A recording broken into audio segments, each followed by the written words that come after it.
student set D HTET 2021।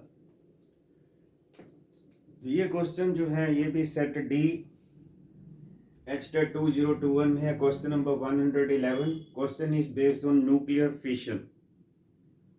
तो fission, consider a hypothetical fission process where a tellurium 12052 nucleus splits into two identical iron 6026 nuclei without producing any other particle or radiation. Mass of tellurium is U, itne atomic mass unit. Mass of iron is itne atomic mass unit. At the moment when two iron nuclei form, but before they start moving away due to Coulomb repulsion, how far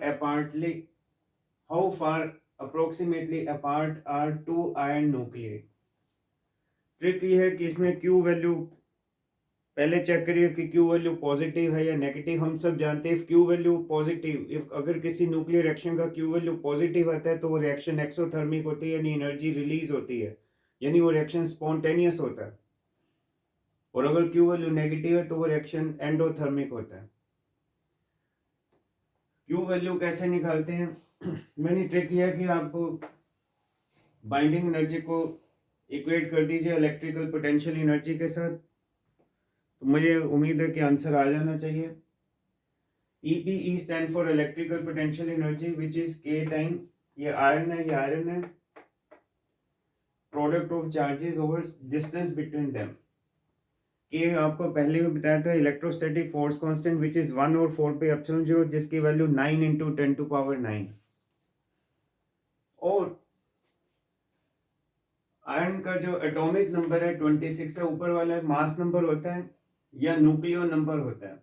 इसको mass number या nucleo number बोलते हैं। ये atomic number, जितना atomic number होता है उतने ही proton होते हैं, उतने इलेक्ट्रॉन होते हैं। और प्रोटॉन प्लस न्यूट्रॉन जो है वो 60 है, लेकिन number of proton is equal to number of electron वो 26 है। तो यहाँ पे Q1 इज ZE, यानी 26 लिटरली दो आयरन न्यूक्लियस हैं।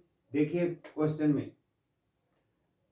टू आइडेंटिकल, इसलिए पहले आयरन न्यूक्लियस का भी चार्ज ZE, दूसरे का ZE, यानी 26 literally basic charge, minimum charge, least charge, fundamental charge, जिसकी वैल्यू आप जानते हैं 1.6 into 10 to power minus 19 coulomb. Over distance between them, और K की वैल्यू या 1/4 पे एप्सिलॉन 0 की वैल्यू ऐसे ही एम के सिस्टम में 9 इंटू 10 पर 9।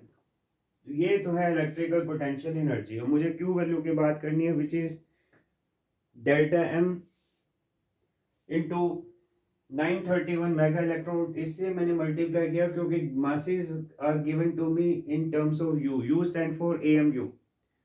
मैंने लिखा भी है 1 U इज 1 AMU। AMU जो है एटॉमिक मास यूनिट होता है, जिसको हम जानते हैं 931.5 मेगा इलेक्ट्रॉन वोल्ट पर लीटर सी स्क्वायर। एग्जैक्ट वैल्यू तो 931.478 मेगा इलेक्ट्रॉन पर सी स्क्वायर, पर अप्रोक्सीमेटली आप 931 लिख सकते हैं, क्योंकि Q वैल्यू जो है वो है डेल्टा M इंटू सी स्क्वायर, लेकिन वो मास जो है वो AMU में दिया हुआ है, और AMU में 931 पर सी स्क्वायर। मैं मानता हूँ यहाँ डेल्टा M सी स्क्वायर आएगा, लेकिन ये 931 पर सी स्क्वायर कैंसिल हो जाएगा। मुझे सीधा मैसेज जो है वो U में कोई कन्वर्ट करनी, मैंने सीधा ही कन्वर्ट करने की जरूरत नहीं, सीधा वो वैल्यू लिख दूंगा। जब और Q वैल्यू जब भी निकाली जाती है तो हमेशा पेरेंट का मास माइनस डॉटर का मास। पेरेंट का मास यहाँ पे टेलरियम है और डॉटर का मास यहाँ पे 2 आयरन न्यूक्लियस है, यानी initial mass minus final. Q value हमेशा initial mass minus final mass होता है, यानी delta M initial mass minus final mass into little c square. This is Q value. और लिटिल सी स्क्वायर कैंसिल हो गया क्योंकि मैंने 1 U की value 931 over c square cancel. और 1 मेगा इलेक्ट्रॉन वोल्ट में 10 टू पावर 6 इलेक्ट्रॉन वोल्ट होते हैं, और एक इलेक्ट्रॉन वोल्ट में 1.6 इंटू 10⁻⁻19 जूल होते हैं, तो 10⁻13 जूल। इनिशियल मास में एक टेलरियम आ जाएगा मास, और फाइनली जो प्रोडक्ट साइड में बन रहे हो 2 आयरन न्यूक्लियर, तो आयरन न्यूक्लियर का मास लेकिन कितने है वो 2 आइडेंटिकल। फिर हमने टेलरियम का मास देखा माइनस डबल, आयरन का मास देखा, ये तो आना ही है, साथ में मल्टीप्लाई किया, सोल्व किया, ये आ गया। और मैंने देखा कि क्यू वैल्यू इज पॉजिटिव, अभी बताया था क्यू वैल्यू पॉजिटिव तो रिएक्शन स्पॉन्टेनियस है, एक्सोथर्मिक है, एनर्जी रिलीज हो रही है। अभी कहा था कि इस क्यू वैल्यू को इक्वेट करेंगे किसके साथ, किसके साथ इक्वेट करेंगे, इलेक्ट्रिकल पोटेंशियल एनर्जी के साथ। तो मैंने किया, बस स्मॉल ए की जगह मैंने 1.6 10⁻19 लिखा, और वो 10⁻19 इंटू 10⁻19 10⁻38 या 10⁻9, तो ये 10⁻29 आ गया। क्रॉस मल्टीप्लाई एम के सिस्टम में सोल्व हो रहा है, तो ये मीटर में आंसर आएगा, इतने मीटर आ गया। साइंटिफिक नोटेशन में जब भी लिखते हैं तो इस प्रकार से लिखते हैं ताकि हमें ऑर्डर ऑफ मैग्नीट्यूड पता चल जाए।